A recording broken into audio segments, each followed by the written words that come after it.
Hi friends, तो मैं आज आप सबों को बताने जा रहा था कि जितने भी किसान भाई हैं झारखंड के और उनका कुछ का पेमेंट हुआ है और कुछ का नहीं हुआ है, जो कि खरीफ फसल के।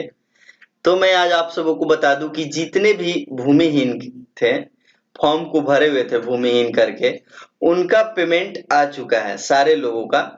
और जो भाई जितने भी किसान भाई थे और वो अपना जमीन का रसीद देकर और ज्यादा से ज्यादा जमीन भरवाए हुए, उनका पेमेंट जो है पैसा आया। और ऐसे कुछ किसान भाई हैं जिनका पैसा नहीं आया है, जो कि वो जमीन के ज्यादा से ज्यादा अपना डिटेल दिए हुए थे और ज्यादा से ज्यादा दर्शाए हुए थे जमीन के मामले में।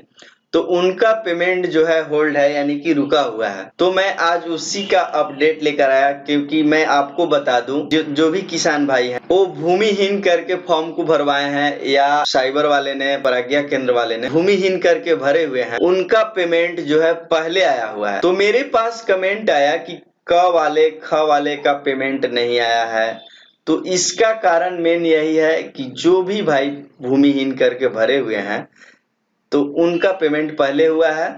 जो कि पड़ोस में ही है तो उनको हो गया, मेरा क्यों इस तरीका से आ रहा है अपडेट। तो मैं आपको बता दूं कि डिटेल दिए हुए उसके कारण हो सकता है, या किसान को उस टाइम समझ में नहीं आया और ज्यादा पेमेंट के चक्कर में अपना फॉर्म को भरवा दिए ज्यादा रसीद डलवा कर। तो उनका सभी का पैसा आएगा। और जैसे कि आपको मैं एक चीज और बता दूं कि जितने भी ब्लॉक स्तरीय आपके पास डीसी है या सीआई है, वेरीफाई कर दिए हैं और आपका वेरीफाई दिखा रहा है और उनका पेमेंट भी नहीं आया है और सभी लोग वेरीफाई कर दिए हैं, तो उनका भी पेमेंट बहुत जल्द आएगा।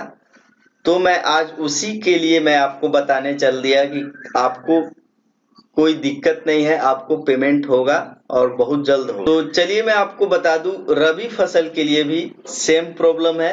अभी रबी फसल का कोई अपडेट नहीं आ पा रहा है, जैसे कि वेरीफाइड जिस तरह से आपका दिखा रहा था उस तरीका से अभी खरीफ फसल में जैसे दिखा रहा था, रबी फसल में अभी कोई भी स्टेप आगे नहीं बढ़ा हुआ है। जैसे ही स्टेप आगे बढ़ता है मैं आपको अपडेट लाता रहूंगा। तो चलिए मैं आपको चेक करके दिखाता हूं कि किस तरह से आपको चेक करने के बावजूद अपडेट आगे हो रहा है या नहीं हो रहा है रबी फसल। और आपने खरीफ फसल को अपडेट किया हुआ है पहले से ही, फिर नहीं आपका वेरीफाइड लिख रहा होगा और आपको पेमेंट नहीं हुआ होगा। तो चलिए मैं आपको दिखाता हूँ, किसान लॉगिन पे सबसे पहले चलते हैं। तो आप यहाँ से देख रहे होंगे जो कि रबी फसल का जो डाटा है इस तरीका से आपका दिख रहा है, जो कि आप यहाँ से आप अपना पासबुक को भी देख सकते हैं और अपना भूमि का डिटेल भी देख सकते हैं। तो यहाँ पे आप देख रहे होंगे जो कि गेहूं के लिए भरा हुआ है फॉर्म को, और एरिया जो कि 10 डिसमिल दिए हुए हैं ये। तो आपका जो भी अपडेट होगा यहाँ से आपका अपडेट दिखेगा, जो कि आपका यहाँ एक्शन कुछ भी नहीं हुआ है। अगर जैसे ही आपका अपडेट आता है तो इस पे आपका वेरीफाइड, जैसे खरीफ फसल में आपका अपडेट आ रहा था डीसी वेरीफाई या ब्लॉक स्तरीय सीआई वेरीफाई, उसी तरीका से आपका इसमें इस डाटा में भी आपको एक एक स्टेप वेरीफाई दिखाएगा। मिलता रहे मैं आपके सामने जो भी अपडेट है मैं लाता रहूं। तो आज के लिए बस इतना ही।